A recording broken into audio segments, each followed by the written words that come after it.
창세기 42장. 그때 야곱이 애국에 곡식이 있음을 보고 아들들에게 이르되 너희는 어찌하여 서로 바라보고만 있느냐.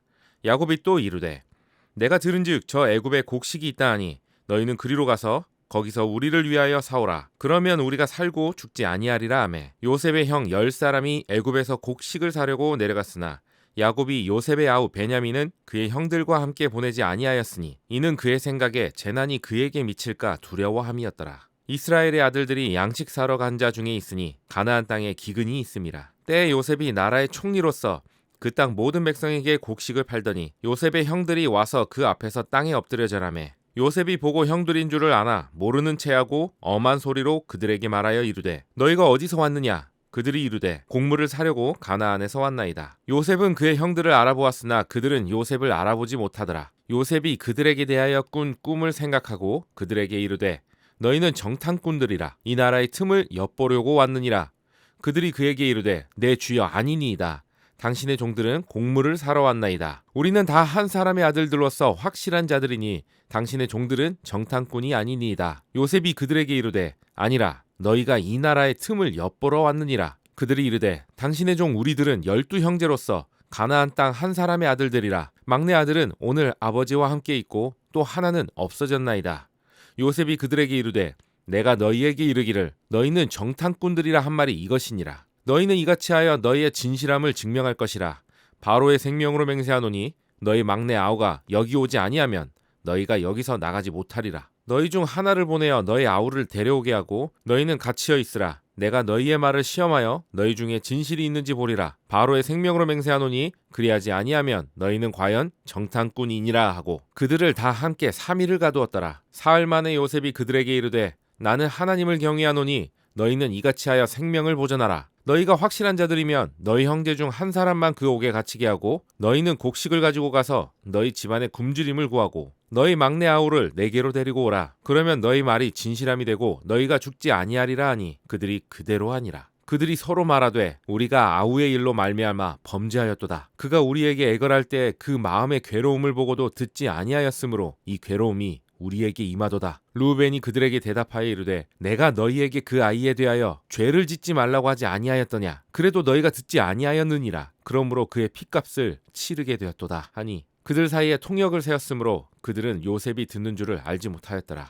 요셉이 그들을 떠나가서 울고 다시 돌아와서 그들과 말하다가 그들 중에서 시므온을 끌어내어 그들의 눈 앞에서 결박하고 명하여 곡물을 그 그릇에 채우게 하고 각 사람의 돈은 그의 자루에 도로 넣게 하고 또 길양식을 그들에게 주게 하니 그대로 행하였더라. 그들이 곡식을 나귀에 싣고 그곳을 떠났더니 한 사람이 여관에서 나귀에게 먹이를 주려고 자루를 풀고 본즉 그 돈이 자루 아귀에 있는지라. 그가 형제에게 말하되 내 돈을 도로 넣었도다. 보라 자루 속에 있도다. 이에 그들이 혼이 나서 떨며 서로 돌아보며 말하되 하나님이 어찌하여 이런 일을 우리에게 행하셨는가 하고 그들이 가나안 땅에 돌아와 그들의 아버지 야곱에게 이르러 그들이 당한 일을 자세히 알리어 아뢰되 그 땅의 주인인 그 사람이 엄하게 우리에게 말씀하고 우리를 그 땅에 대한 정탐꾼으로 여기기로 우리가 그에게 이르되 우리는 확실한 자들이요 정탐꾼이 아니니이다. 우리는 한 아버지의 아들 12형제로서 하나는 없어지고 막내는 오늘 우리 아버지와 함께 가나안 땅에 있나이다 하였더니 그 땅의 주인인 그 사람이 우리에게 이르되 내가 이같이 하여 너희가 확실한 자들임을 알리니 너희 형제 중에 하나를 내게 두고 양식을 가지고 가서 너희 집안의 굶주림을 구하고 너희 막내 아우를 내게로 데려오라. 그러면 너희가 정탐꾼이 아니요 확실한 자들임을 내가 알고 너희 형제를 너희에게 돌리리니 너희가 이 나라에서 무역하리라 하더이다 하고 각기 자루를 쏟고 본즉 각 사람의 돈뭉치가 그 자루 속에 있는지라. 그들과 그들의 아버지가 돈뭉치를 보고 다 두려워하더니 그들의 아버지 야곱이 그들에게 이르되 너희가 나에게 내 자식들을 잃게 하도다. 요셉도 없어졌고 시므온도 없어졌거늘 베냐민을 또 빼앗아 가고자 하니 이는 다 나를 해롭게 함이로다. 르우벤이 그의 아버지에게 말하 이르되 내가 그를 아버지께로 데리고 오지 아니하거든 내 두 아들을 죽이소서. 그를 내 손에 맡기소서. 내가 그를 아버지께로 데리고 돌아오리이다. 야곱이 이르되 내 아들은 너희와 함께 내려가지 못하리니 그의 형은 죽고 그만 남았음이라. 만일 너희가 가는 길에서 재난이 그에게 미치면 너희가 내 흰머리를 슬퍼하며 스올로 내려가게 함이 되리라.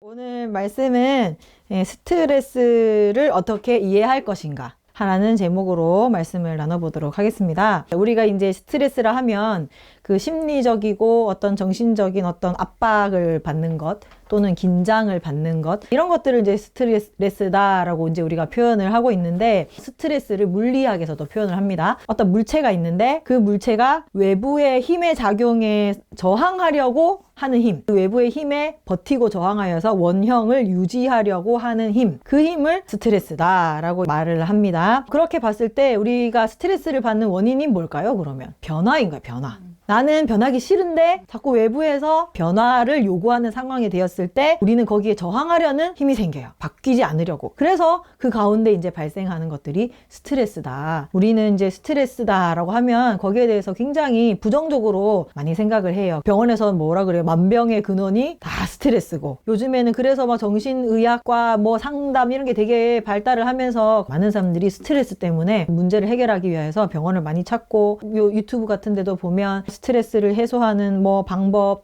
또는 뭐 심신을 안정시키는 데 도움이 되는 음식, 뭐 어떤 명상, 뭐 어떤 뭐 스포츠, 뭐 취미생활 이런 것들이 막 소개되면서 이제 현대인들이 많은 스트레스 가운데 고통을 받고 있잖아요. 그래서 그 스트레스를 어떻게 하면 해소할 수 있을까? 여기에 이제 몰두를 하고 있는 것이 우리의 삶입니다. 그런데 제가 이제 한 유튜브 영상을 보면서 스트레스를 어떻게 생각할 것인가에 대한 또 다른 관점을 주는 영상을 보게 됐어요. 어떤 한 유대인 랍비이면서도 정신과 의사인 아브라함 투어스키라는 이제 박사님이 스트레스를 어떻게 바라보아야 하는가. 그분이 어느 날 치과를 갔대요. 이제 대기를 하고 있는데 거기에 한 잡지가 있어서 그냥 무심코 잡지를 봤답니다. 근데 그 잡지에 보니까 가재는 어떻게 성장하는가에 대한 기사가 있었대요. 그래서 거기에서 그분이 어떤 이제 영감을 이제 얻은 거죠. 바닷가재가 연하고 흐물흐물한 속이 있고 그리고 겉에 딱딱한 껍질이 있잖아요. 그런데 이제 이 딱딱한 껍질은 절대 자라지 않는데요. 딱 그 모양 그대로를 딱 유지를 하고 있대요. 그리고 그 속에 있는 연한 흐물흐물한 것이 계속 성장을 해요. 그럼 이제 그게 이제 쭉 성장을 하는데 어느 순간 이제 계속 성장을 하다 보니까 딱딱한 껍질은 이제 그 모양을 그대로를 딱 유지를 하고 있죠.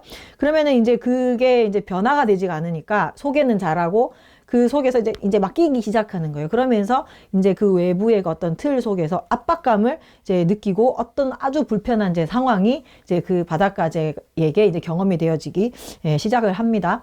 그러면 이제 그 바닷가재가 어떻게 하냐면 그 껍질을 벗는데요. 그 껍질을 벗어버리고 새로운 껍질을 이제 만들어질 때까지 이제 기다리고 있다가 이제 새로운 껍질이 이제 만들어지면 이제 다시 이제 나와서 활동을 하고 이제 하고 이제 그러면서 점점 자란대요. 그래서 어느 순간 시간이 지나면 또 그 껍질이 또 불편해지겠죠. 그게 또 자라면서 그러면은 그 과정을 계속 반복을 하면서 또 자라고 그 압박감과 불편함이 있을 때마다 바위 틈 속에서 껍질을 벗어버리고 새로운 껍질을 만들어가는 그 과정을 통하여서 바닷가재는 계속해서 자라고 성장하게 된다. 그래서 이제 그분이 말씀하시기를 바닷가재가 잘 자랄 수 있도록 자극을 주는 것이 뭘까? 그것이 바로 우리가 받는 소위 스트레스.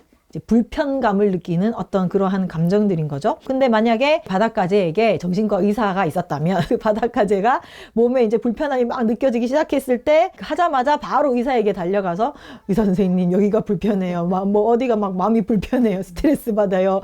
네, 약을 좀 처방해 주세요. 이렇게 하면서 안정제를 받고 기분이 좋아졌을 것이다. 그러면 아마 절대로 자신의 그 껍데기를 버리지 않았을 것이다. 그래서 깨달아야 할 것이 뭔가 우리에게 스트레스가 일어났을 때 그것이 우리를 괴롭힌다라기보다는 우리가 이제 성장할 때가 되었다라는 것을 의미한다라고 여러분들이 생각했으면 좋겠습니다. 그래서 이 역경을 우리가 제대로 이용한다면 우리는 그것을 통하여서 성장할 수 있다라고 하는 것이 박사님이 하신 이야기였어요. 우리가 여기에서 이제 그럼 병원 가서 신경 안정제를 먹지 말라는 뜻이냐? 이게 아니에요. 너무 이제 스트레스가 생기면 바로 그것을 해결하려고 하는 거에만 집착을 한다는 거죠. 그래서 우리가 꿈꾸는 삶은 뭐예요? 항상 늘 스트레스가 없고 평안하고 안정되고 누가 나 하나 건드리지 않는 것. 그래서 교회에 이제 수많은 성도들이 기도 제목이 뭐냐? 아무 일도 안 일어나게 해주세요.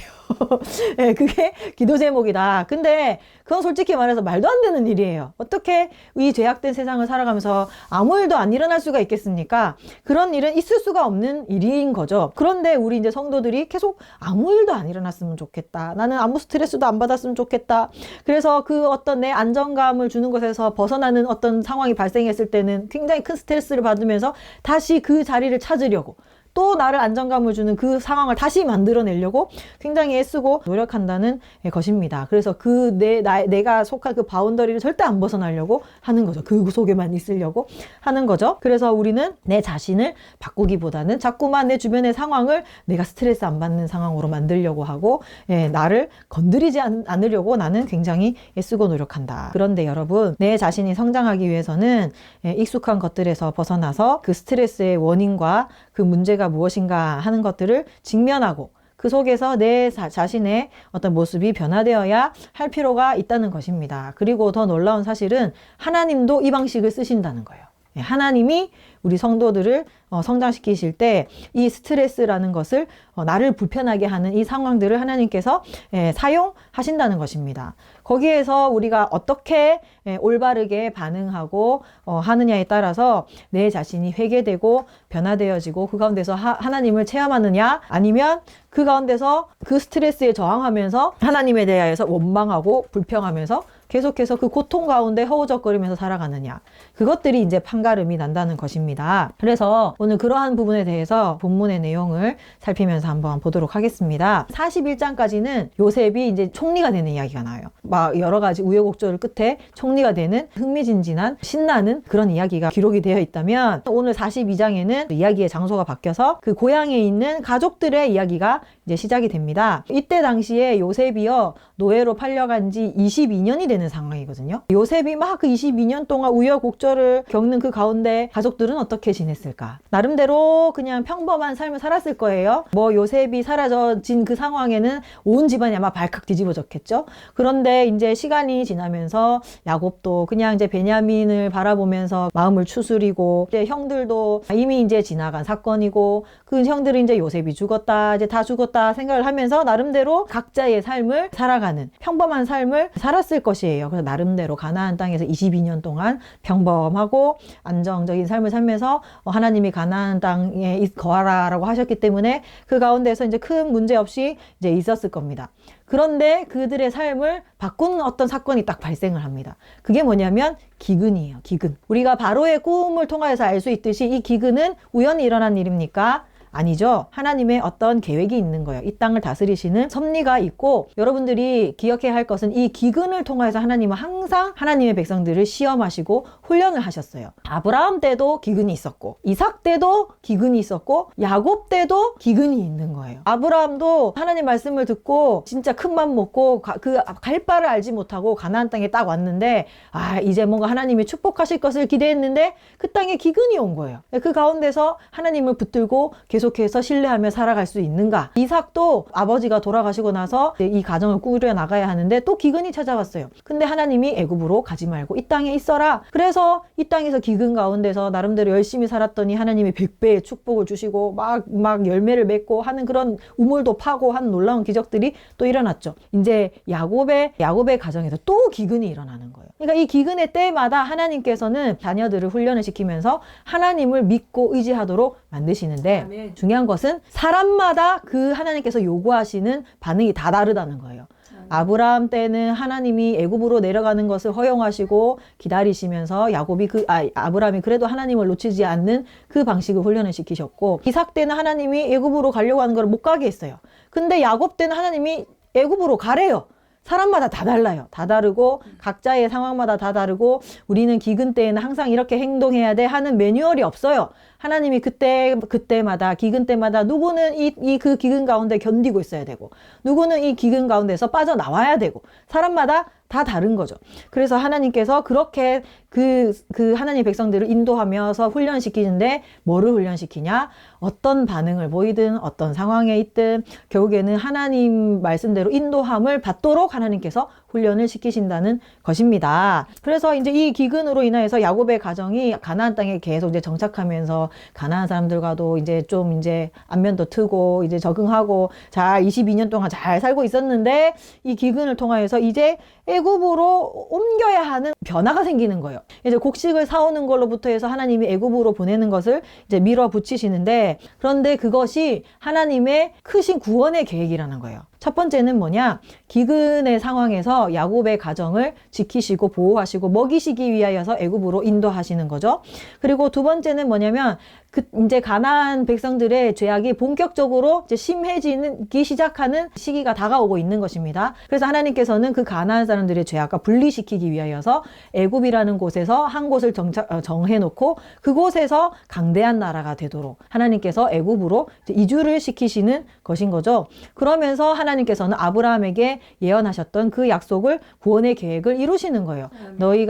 너희 그 후손들이 400년 동안 종살이를 할 것이고 거기에서 출애굽을 할 것이고 그래서 이 가나안 땅을 정복하면서 하나님의 나라를 세울 것이다 라고 얘기를 하셨고 하나님은 그것을 이루는 과정으로 이제 야곱을 애굽으로 이주를 시키시는 것입니다. 그러니까 이 야곱이 그 가나안 땅에서 애굽으로 가는 것은 저주가 아니죠. 예, 저주가 아니고 하나님께서 주시는 은혜이고 축복입니다. 구원입니다. 그런데 이 과정이 애굽으로 가서 행복하게 살았습니다 하면 되는데 그 과정 가운데 야곱과 그 아들들이 굉장히 극심한 스트레스를 받는 거예요. 스트레스를 받게 되고 그 과정 가운데서 두려움을 겪게 되고 압박들을 받게 돼요. 어떤 것들을 받게 되는 거예요? 일단 기근으로 인해서 음식이 부족해지는 식량난을 겪기 시작했고 그 가운데서 이제 그 형들이 요셉을 만나러 가는 과정 가운데 자신의 죄들이 드러나면서 그 죄책감에 고통을 받고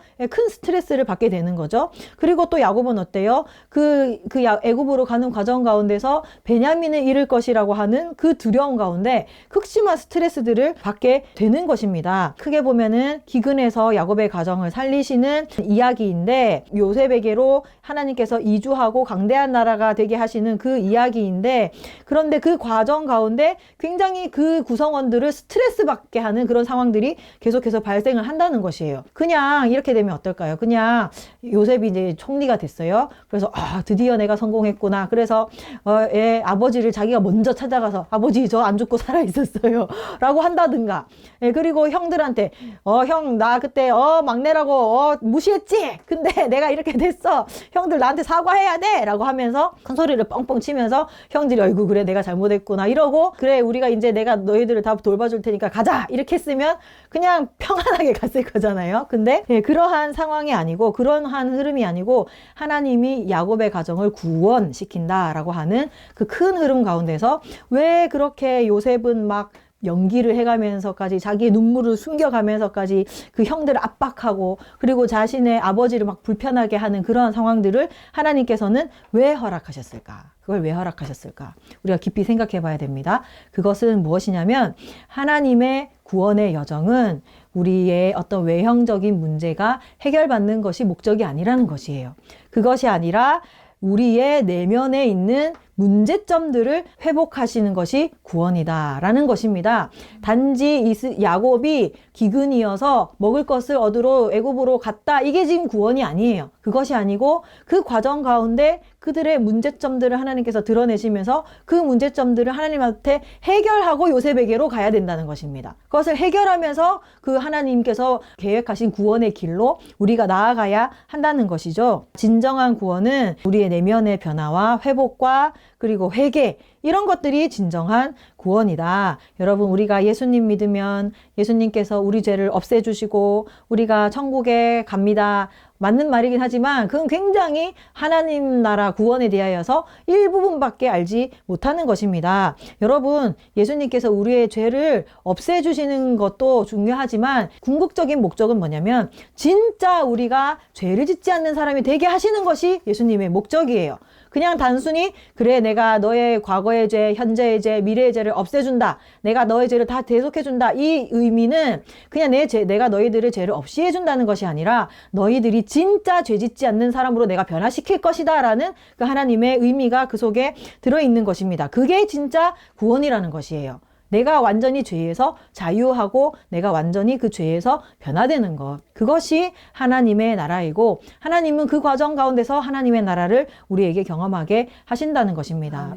그래서 우리 입장에서는 요 정도면 되지 않을까? 요 정도 바뀌었으면 되지 않을까? 라고 생각하는데 하나님은 아니에요. 진짜 확실하게, 완전히 확실하게 우리의 마음의 중심이 하나님 안에서 완전히 변화되기를 하나님께서는 원하고 계신다. 왜냐하면 그것이 바뀌지 않으면 겉의 문제만 해결한다고 해서 그 문제가 진정으로 해결되지 않고 이 내면의 문제가 계속해서 우리의 삶에 반복적으로 문제를 계속 일으키기 때문이에요. 그래서 하나님께서는 근본적인 그 문제를 해결하시기를 원하시는 거죠. 그래서 오늘 보면 그 야곱과 그 형들의 과거의 문제를 다 들춰내시면서 하나님은 그냥 대충 이 정도 넘어가면 되지 않을까 하는 그 부분들을 굳이 다 끄집어내셔서 그 부분을 해결하시기를 원하신다는 거예요. 우리 입장에서는 그게 너무나도 괴로운 일이고 굉장히 큰 압박과 스트레스를 우리가 받게 된다는 것입니다. 그런데 하나님께서는 그 일을 위하여서 삶의 기근의 문제들을 사용하고 있다. 그러니까 하나님 보시기에는 너희들이 애굽에 가고 안 가고 그게 중요한 게 아니에요. 그 가운데서 그 야곱의 마음이 변화돼야 되고 그 형들의 마음이 정말로 하나님이 받으시기 합당한 모습으로 바뀌어야 되는 거죠. 그게 바뀌지 않으면 아무 소용이 없다는 것입니다. 그래서 하나님께서 우리가 변화되기를 바라시는 것이 무엇인가? 오늘 본문 말씀을 보자면 첫 번째는 내 죄와 대면하라는 거예요. 내 죄와 대면하라. 그 형들에게 분명히 죄책감은 있었어요.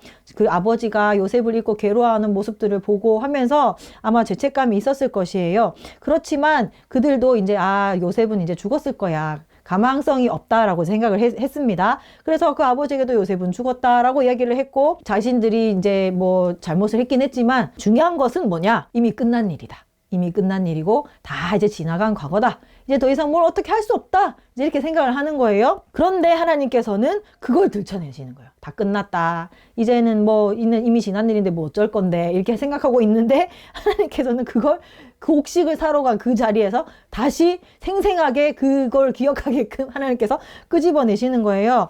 여러분, 지나간 과거로 끝난 것이 아니에요. 우리는 그 정도 넘어갔으면 됐지 않나?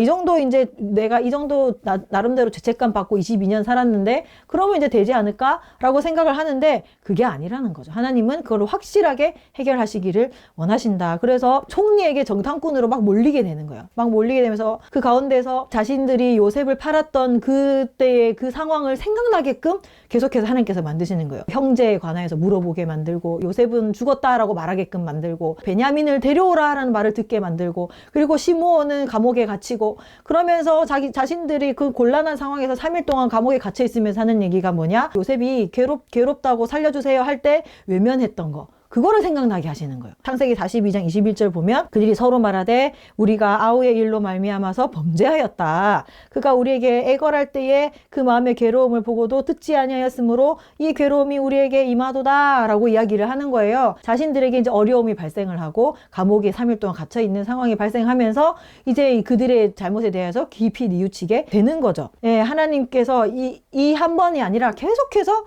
반복적으로 곤란한 상황들을 형들에게 이제 하나님께서 허락을 하십니다. 그래서 그 가운데서 그 형들이 결국에는 뭐라고 하냐면 저 총리가 나쁜 사람이다. 저 총리가 왜 우리를 자꾸 의심하지? 이게 아니라 그 가운데서 하나님의 손길을 발견을 하는 거예요. 그래서 42장 28절에 그들이 얘기를 하는 거죠. 그가 그 형제들에게 말하되 내 돈을 도로 넣었도다. 이것만 봐도 이제 두렵고 벌벌벌 떨리는 거예요. 돈이 다시 있는 것만 봐도. 그러면서 서로 돌아보며 말하되 하나님이 어찌하여 이러한 일을 우리에게 행하셨는가. 이 가운데 하나님의 손길이 있고 하나님께서 뭔가 우리에게 하신다라는 것을 깨닫기 시작하는 거죠. 하나님께서는요. 자주 우리가 저질렀던 과거의 죄들, 우리의 부족한 부분들을 반복적으로 비슷한 상황을 겪게 하시면서 우리의 잘못을 깨닫게 하십니다. 그래서 하나님께서는 우리의 죄책감을 건드려서 내가 죄값을 받는구나 하는 것을 생각나게 하시는 거예요. 야곱이 속이는 자였잖아요. 그죠? 야곱이 굉장히 그 눈먼 아버지를 속이고 그리고 그 형을 속이고 축복을 가로챘단 말이에요. 근데 그 야곱이 결국에는 더 자기보다 한 수 위인 라반에게 가서 속임을 당하면서 그 가운데서 자신의 잘못을 깨닫게 되는 거죠. 똑같이 돌려받게 되면서 거기에 대해서 이제 깨닫게 되는 거죠. 그래서 하나님께서 이러한 상황들을 형들에게 이제 만드신다는 것입니다. 여러분, 형들의 죄는 시기심으로 인하여서 형제들 사이에서 일어났던 형제들의 싸움이다라고 말할 수가 없어요. 그 형들의 죄는 명백하게 성경에 나와 있는 악인의 행동이에요. 악인의 행동. 잠언 1장 11절에서 12절 말씀을 한번 찾아봅시다. 그들이 내게 말하기를 우리와 함께 가자. 우리가 가만히 엎드렸다 하겠다가 사람의 피를 흘리자 죄 없는 자를 까닭없이 숨어 기다리다가 수월같이 그들을 산채로 삼키며 무덤에 내려가는 자들같이 통으로 삼키자. 이것이 바로 형들의 모습이었다는 거예요. 하나님은 이것에 대하여서 형제들끼리 다툼 정도가 아니라 명백하게 하나님께서 굉장히 혐오하시고 싫어하시는 악인들의 행동을 저질렀다는 것입니다. 그 죄 없는 동생을 산채로 삼키고 구덩이에 빠뜨리고 결국에는 죽음으로 내몰려고 했던 그러한 것들이 하나님 보시기에 명백한 악인의 모습이다. 하나님께서 심판하시는 악인의 모습이다. 그래서 하나님께서는 노아에게도 말씀하셨죠. 사람의 피를 흘린 자는 그 피값을 내가 받겠다. 라고 얘기를 하셨잖아요. 그 하나님의 그 법칙이 르우벤의 입을 통하여서 그대로 반복이 되는 거예요. 22절, 창세기 42장 22절 보면 르우벤이 대답하여 말하되, 야, 내가 그 아이에 대해서 죄를 짓지 말라고 하지 않았냐.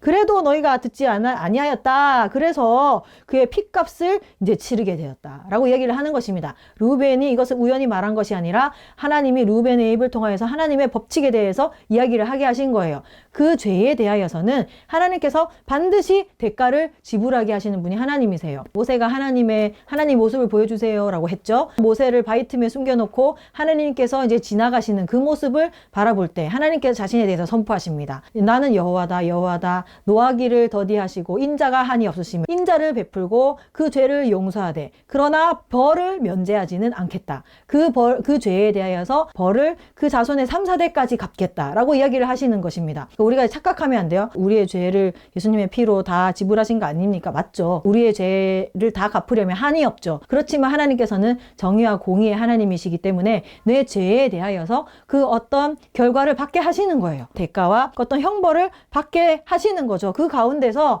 우리는 아이고 이제 망했다 죽었다 내가 조금이라도 잘못하면 내 인생 망하는구나가 아니에요. 그것이 아니라 공의의 하나님으로서 우리에게 하나님이 어떤 분이신지를 알리실 뿐만 아니라 내가 더 이상 잘못된 길로 나아가지 않도록 깨닫게 하시는 거죠. 아, 이것이 잘못된 것이구나. 돌이켜야겠구나. 이것은 하나님께서 기뻐하지 않으시는구나 하는 것을 그 죄를 깨닫고 돌이키고 회개하게 하시는 것입니다. 그렇기 때문에 여러분, 우리가 모든 악한 상황들이 다 벌을 받는 것은 아니에요. 그렇지만 내 마음속에 어떤 양심의 호소가 있을 거예요. 하나님께서 우리 마음속에 양심을 주셨고 그 마음속에 어떤 찔림을 주셨고 죄가 생각나고 죄책감이 발생을 할 때에는 내가 회개할 필요가 있어요. 아이 그냥 내 생각이겠지. 내가 너무 예민하게 생각하는 것이겠지. 설마 라고 하면서 외면을 할 일이 아니라는 것입니다. 저는 정말로 하나님이 이렇게 역사하신 것을 많이 경험을 했어요. 예, 제가 어렸을 때부터 어머니 지갑에 있는 돈을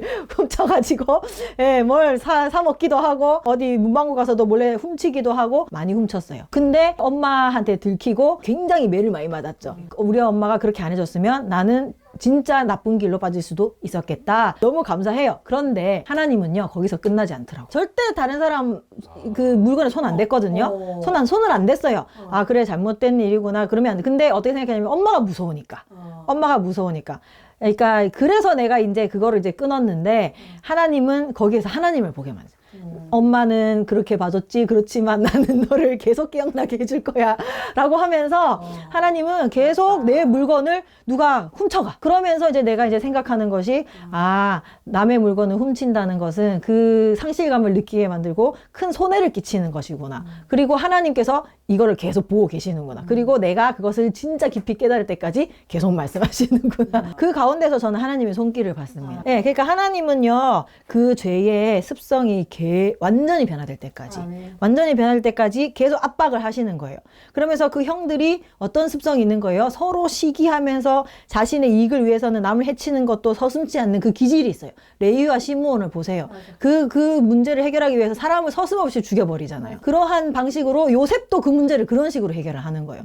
요셉에게 기분 나쁜 문제를 자기의 그 어떤 폭력을 써서 사람의 목숨도 서슴없이 죽여버리는 하나님의 백성에게 그런 행실이 있으면 안 되잖아요. 하나님은 그거를 완전히 변화시키기를 원하신다. 그렇지 않으면 그들에게 복이 임하지 못한다. 하나님은 다양한 압박으로 우리의 죄를 고백하게 만드십니다. 시편 32편 3절에서 5절을 제가 한번 읽어볼게요. 다윗의 고백입니다. 내가 입을 열지 아니할 때에 종일 신음함으로 내 뼈가 쇠하였도다. 주의 손이 주야로 나를 누르시오니 내 진액이 빠져서 여름 가뭄같이 마르게 되었도다. 내가 이르기를 내 허물을 여호와께 자복하리라 하고 주께 내 죄를 아뢰고 내 죄를 숨기지 아니하였더니 주께서 내 죄악을 사하셨나이다. 그러니까 하나님은 내가 내 죄를 깊이 고백할 때까지 누르고 내 뼈에 진액이 다 빠져나올 때까지 하나님께서는 누르신다는 것입니다. 그게 필요하다는 거예요. 그 과정이 되게 스트레스죠. 우리는 스트레스예요. 그런데 거기에서 계속 버티면 안 된다는 겁니다.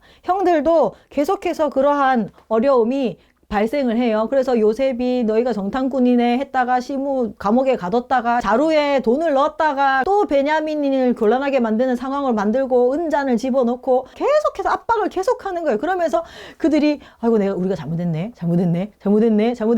넘어서서 행동의 변화가 일어나게끔 하나님께서는 그것을 요구하시는 거예요. 그래서 요셉이 자신을 드러내지 않은 거예요. 만약에 자신을 드러냈다면 그 형들은 요셉의 권력 앞에 두려워서 엎드렸을 것입니다. 그래서 우리는 생각합니다. 하나님 잘못했습니다. 한번 고백하면 이번만 지나면 괜찮겠지라고 생각하는데 하나님은 내가 정확하게 뭘 잘못했는지를 깨닫기 원하시고 그 잘못을 깊이 진심으로 뉘우치고 행동의 변화가 나타나기를 원하시는 거예요. 우리는 스트레스입니다. 왜냐하면 내 과오, 내 잘못을 계속 생각해야 되거든요. 저도 괴로웠어요. 내가 그래 옛날에 왜 그랬을까? 그 일이 발생하면 할수록 할 때마다 계속 그걸 또 생각하는 거야. 또 생각하고 또 생각하면서 그 과정이 너무 괴롭습니다. 그렇지만 우리가 회피하지 않고 그거를 마주 대했을 때 결국에는 나를 변화시키는 계기가 되고 그 가운데서 우리는 축복을 받는 축복의 사람으로 나가게 됩니다. 여러분 유다를 기억하세요. 유다는요 깊이 뉘우치다 못하여서 자기 자신을 가족을 위해서 희생하는 방식으로 행동의 변화까지도 일으키게 됩니다. 그게 회개인 거죠. 그죠? 그렇게 했을 때 어떻게 됐냐? 하나님께서는 유다에게 엄청난 큰 축복을 주셔서 그 유다가 이스라엘을 다스리는 왕으로서의 가문의 역할을 감당하도록 그래서 결국에는 메시아가 예수 그리스도가 유다를 통하여서 오게 되잖아요. 그게 유다의 그 어떤 그 모습을 보시고 하나님께서 주시는 큰 축복이라는 거예요. 그래서 우리가 그러한 축복을 받기 위해서는 정말 깊이 뉘우치는 그 단계로 나아가야 된다. 하나님은 그것을 위하여서 우리를 누르고 압박하고 또 생각나게 하시고 또 생각나게 하신다. 그때 그거를 피하려고 하지 말고 그 나의 과오를 마주 대할 수 있는 용기가 필요한 줄로 믿습니다. 둘째는 우리가 애착하는 것들을 다 내려놓게 만드신다는 거죠. 여러분 야곱 4명의 아내 중에서 제일 사랑했던 아내가 라헬이잖아요. 우여곡절 끝에 겨우 결혼했어요. 결국에는 그 아내가 일찍 죽어버리죠. 그리고 그 사랑하는 그 아내와의 관계에서 나온 아들이 딱 2명이 있어요. 요셉과 베냐민인 거죠. 그 아내를 그리워하면서 그 요셉을 정말로 사랑했단 말이에요. 근데 그 요셉을 잃어버렸어요. 얼마나 큰 충격에 빠졌겠어요? 그런데 그래도 어떻게 저떻게 겨우겨우 마음을 추스리고 그래도 한 명이 남아있으니까 베냐민이 있잖아요. 그 베냐민을 붙들고 그래도 마음을 추스리면서 자신의 그 아내를 생각하는 그 마음을 그 베냐민을 또 투영을 하면서 또 그 베냐민을 사랑하면서 그 애착하면서 겨우 마음을 추스르면서 살아가고 있었습니다. 그런데 22년이 지난 이 시점에 하나님은 그 마음을 또 괴롭히시는 거예요. 또 어떻게 괴롭히냐면 사랑하는 그 막내 아들마저도 내놓으라는 거예요. 너희들의 가정이 구원받기 위해서는 그 베냐민마저도 내놔라 라고 하시는 거예요. 여러분 너무 가련하지 않습니까? 너무 가련하고 불쌍하지 않아요? 야곱이 하나님 앞에 굉장히 좀 속이는 자였고 자기의 그 어떤 머리를 써서 계책으로 하나님의 복을 얻어내려고 하는 굉장히 약삭빠른 사람이었지만 노년으로 가면 갈수록 짠한 사람이 진짜 야곱이에요. 너무 불쌍해요. 그 사랑하는 아내도 잃고 그 첫째 아들을 사랑했는데 그 요셉마저도 잃어버리고 이제 겨우 막내 하나 남아가지고 그 22년 동안 걔를 붙들고 살았는데 이제 그것마저도 잃어버릴 진짜 가련한 한 불쌍한 노인인 거예요. 우리도 그렇잖아요. 자식 잃은 부모는 진짜 아무도 건드릴 수가 없잖아요. 그 자식 잃은 그 부모의 그 심정을 누가 헤아릴 수가 있겠습니까? 저는 감히 헤아릴 수가 없어요. 뭐라고 위로의 말을 던질 수도 없어요. 아무 말도 할 수가 없어요. 무슨 말을 해도 그분에게는 상처가 된단 말이에요. 아무도 건드려서는 안 돼. 근데 하나님은 그걸 건드리는 거예요. 하나님은 어떻게 보면 와 잔인하다 싶을 정도로 하나님은 그걸 건드리시는 거예요.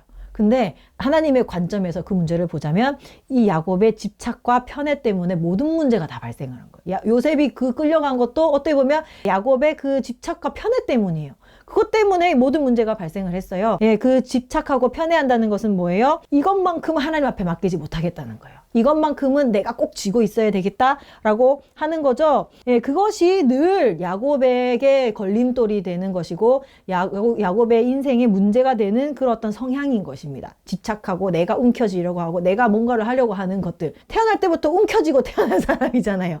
예, 그죠? 그러니까 그 움켜쥐고 내가 원하는 것들을 소유하려고 하고 하는 그 집착. 그것 때문에 계속 훈련을 받는데 마지막까지도 하나님께서는 훈련을 하시는 것입니다. 그 과정이 야곱에게는 너무 큰 스트레스였어요. 아주 큰 스트레스인 거죠. 내가 진짜 사랑하는 그 막내 아들 베냐민마저도 내려놔야 된다는 것입니다. 야곱은 그 베냐민을 통해서 안정감을 느꼈고 그 베냐민에게서 애정을 느꼈고 그 가운데서 익숙함을 느꼈고 포기할 수 없는 것이에요. 그것을 잃어버린다는 것은 곧 내가 죽겠다라는 뜻이에요.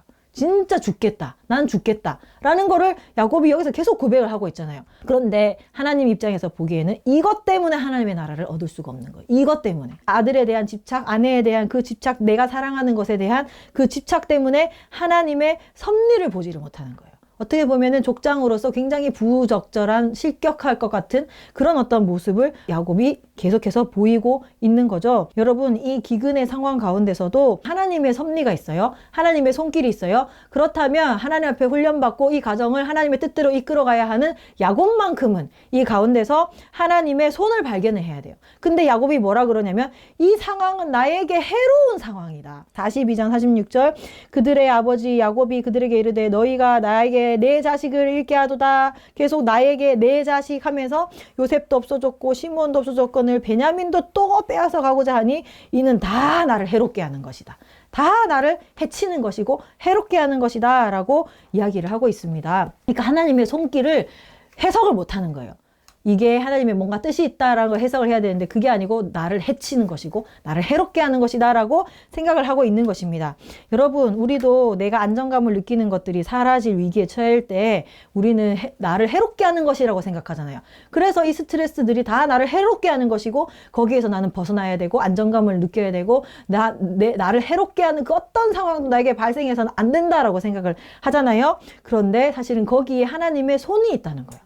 하나님의 손이 있고 하나님의 섭리가 있다. 참새 한 마리도 하나님의 허락 없이는 땅에 떨어지지 않는다라고 말씀하신 그 하나님의 마음을 여러분들이 믿으셔야 됩니다.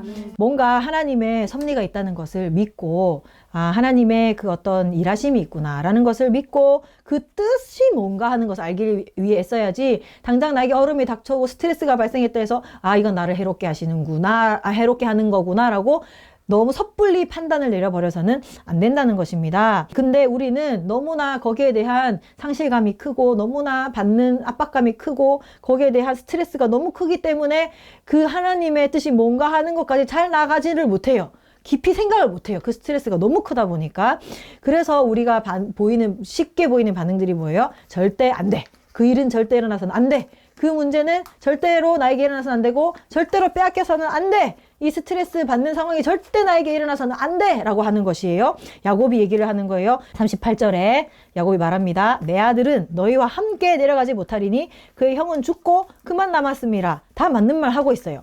만일 너희가 가는 길에서 재난이 그에게 미치면 너희가 내 흰머리를 슬퍼하며 수월로 내려가게 함이 되리라. 라고 얘기를 하는 것입니다. 그러니까 야곱은 뭐라고 하는 거예요? 절대 안 돼. 그런 상황은 절대 일어나서는 안 돼. 그런 상황이 일어나면 난 죽어. 죽을 거야 라고 확신하고 있는 거예요. 근데 여러분 죽습니까?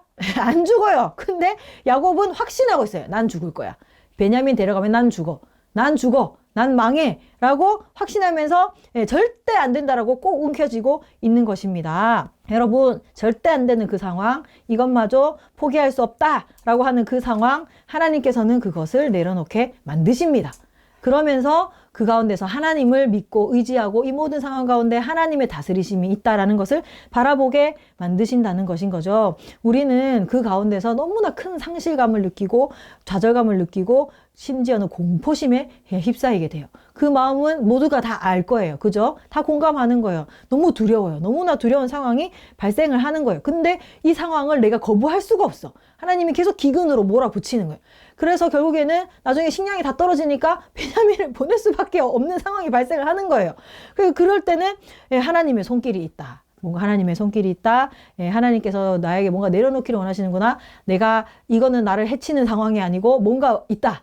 라고 이제 우리가 생각을 해봐야 한다는 것이죠. 족장인 야곱은 그걸 생각을 했었어야 돼. 근데 너무 자기의 그 애착, 사랑하는 그 집착하는 그 마음이 너무 크면 하나님의 뜻을 발견을 못 한다는 거예요. 그러니까 하나님은 그러한 성향이 야곱이 하나님의 나라를 경험하지 못하게 만드는 가장 큰 문제다. 그래서 그 문제를 해결해야 된다. 그래야 우리가 구원을 받는 것이고, 그것을 해결하는 과정이 요셉을 만나러 가는 과정이 되는 것입니다. 야곱이 베냐민을 내려놨더니 아까도 얘기했지만 죽었어요? 아니죠? 베냐민을 내려놓아야 요셉을 만날 수가 있어요. 베냐민을 내려놓아야 이 기근의 문제를 해결을 할 수가 있다는 것입니다. 근데 웃긴 것은 하나님께서는 그거를 절대 미리 말씀 안 해주세요. 절대 아니야 가면 다 살아 말 안 해줘요. 말씀 안 해주세요. 그 가운데서 하나님 뜻이 뭔가를 깊이 생각하게끔 만드시고, 하나님을 아무것도 안 보이는 그 어두운 상황에서도 하나님을 붙들게 만드시는 분이 하나님이신 거예요. 그 과정을 내가 통과해야, 그 스트레스를 내가 마주 대하고, 그 어려운 상황 가운데서 그 스트레스를 직면하고, 그 가운데서 하나님이 나를 변화시키려고 하는 그 압박을 받아들이고 내 자신이 딱 변화될 때 하나님께서는 그 가운데서 우리를 성장시키시고 우리를 더 나은 삶으로 인도해 주시는 것을 믿습니다. 아멘. 말씀을 정리를 하자면, 하나님은요, 우리의 체질과 습관을 다 아세요. 뭐가 문제인지를 다 아시고, 뭐가 부족한지를 다 아세요.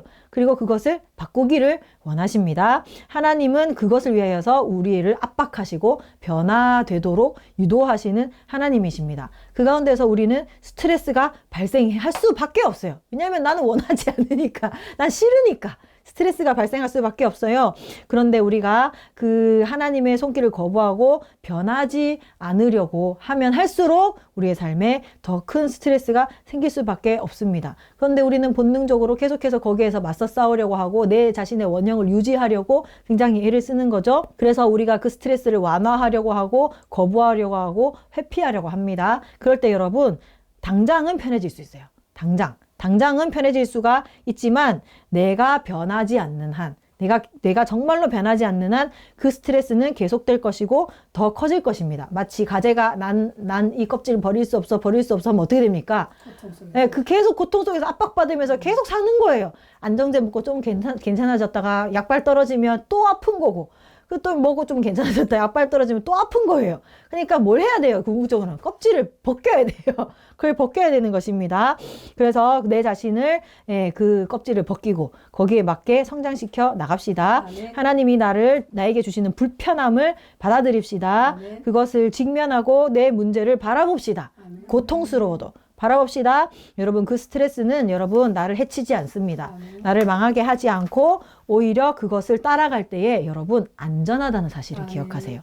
그것이 나를 안전하게 만드는 것이다 라고 기억하고, 하나님의 손길을 우리가 거부하지 말고 정말로 하나님의 은혜를 사모하며 더 나아갈 수 있는 우리의 삶이 되기를 주님의 이름으로 축복합니다.